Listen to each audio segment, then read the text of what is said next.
Hello friends, இப்போ நம்ம Royal Enfield showroom வந்திருக்கோம். இந்த ஷோரூம் வந்து திண்டுக்கல்லில் இருக்குது. இதில் நம்ம என்னென்ன பைக்ஸ் காமிக்கிறாங்கன்றதை பார்ப்போம். இது வந்து ஜிடி, நீங்கள் கீதா கோவிந்தம் படத்தில் பார்த்துருப்பீங்க. ராயல் என்ஃபீல்ட் ஜிடி பைக் எப்படி இருக்குன்னு பாருங்கள். நெக்ஸ்ட் வந்து இது வந்து மிட்டியார் 350 பைக்.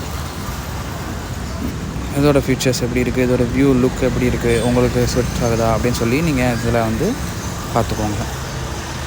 திண்டுக்கல்லே ராயல் என்ஃபீல்ட் ஷோரூம் வந்து நீங்கள் பார்த்துக்கோங்க, வாங்கி எடுத்துக்கலாம். மிட்டியாரோட லுக் எப்படி இருக்குன்னு சொல்லி பாருங்கள். நெக்ஸ்ட்டு அடுத்தடுத்த பைக்ஸ் எல்லாம் நம்ம பார்ப்போம். இது வந்து கிளாசிக் 350, நமக்கு எல்லாருக்கும் தெரிஞ்ச நார்மல் கிளாசிக் மாடல். நார்மல்னு சொல்லக்கூடாது ஆக்சுவலாக, இது அதான் என்னன்னு சொல்லி பார்க்குறோம்.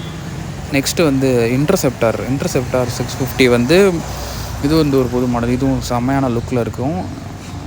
இது நான் சப்போஸ் பைக் மாடல் தப்பாக சொல்கிறேன்னா என்னென்னு பாருங்கள், சரியாக ஜூமில் தெரியாமல் இருக்குது. இன்டர்செப்டர் தான் நினைக்கிறேன், ஆக்சுவலாக இது இன்டர்செப்டர் தான். இதுவும் ஒரு one of the interceptor model தான். அதிகம் பேச விரும்பலை, நீங்கள் லுக்கை என்ஜாய் பண்ணுங்கள். அண்ட் ஃபைனலாக வந்து நம்ம கொஞ்சம் ஓல்ட் மாடல்னால் அது வின்டேஜ் மாடல் பைக் இந்த ராயல் என்ஃபீல்டு நிறையா பார்த்துருப்போம். Thank you friends.